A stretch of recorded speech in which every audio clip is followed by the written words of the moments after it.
কলকাতার বাসিন্দা রেলকর্মী, তাঁরও মৃত্যু হলো। শঙ্কর মোহন দাস রেলওয়ে মেল সার্ভিসে কর্মরত ছিলেন। তিনি রিটায়ার করেছিলেন। রিটায়ারের পরেও ভালো কাজের জন্য তাকে পুনরায় নিযুক্ত করা হয় এবং আজকে এই কাঞ্চনজঙ্ঘা এক্সপ্রেসের ডিউটি সেলের খুব পরিচিত শঙ্কর মোহন দাস। শঙ্কর মোহন দাসের মৃত্যুতে ওই অঞ্চলে যেখানে তিনি থাকেন কাদাপাড়ায়, সেখানে শোকস্তবার করা হয়। কাদাপাড়ার বাসিন্দা শঙ্কর মোহন দাস পার্সেল যে বগি, অর্থাৎ গার্ডের বগির পরে জেনারেল কম্পার্টমেন্ট, তারপরে পার্সেল বগি বা পার্সেল কামরা, সেই পার্সেল কামরা উঠে যায় একেবারে কাঞ্চন মালগাড়ির ইঞ্জিনের ওপরে।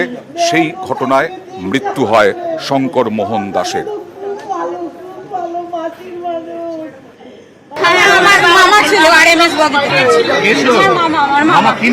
শঙ্কর মোহন দাস কোচ নাম্বার কত? উনি আরএমএস এর ওয়েতে আছে, পোস্টাল ডিপার্টমেন্টে। আচ্ছা, খুব ভালো ব্যবহার ছিল, মানে কাউকে দেখলেই বলতেন যে ভাই তুই কিরকম আছিস, মনোজ কিরকম আছো, মানে সবার সঙ্গে খুব সুন্দর ব্যবহার। এরকম লোক পাওয়া যায় না, খুব ভালো লোক ছিলেন। আমরা এই সকালবেলা শুনলাম যে এরকম শিলিগুড়ির ট্রেন দুর্ঘটনা হলো। ওনার ভাই প্রচুরই কাদাকাদি করছিল, ছেলেরা সব গেল এখানে দৌড়ে। হ্যাঁ, এটুকু আমরা জানি। আমরা মানে এলাকাটাই পুরো এরকম হয়ে গেছে যে ওর মতন লোক না। আর এইসব ঘটনা শুনে সবার মনটা দুঃখিত আছে।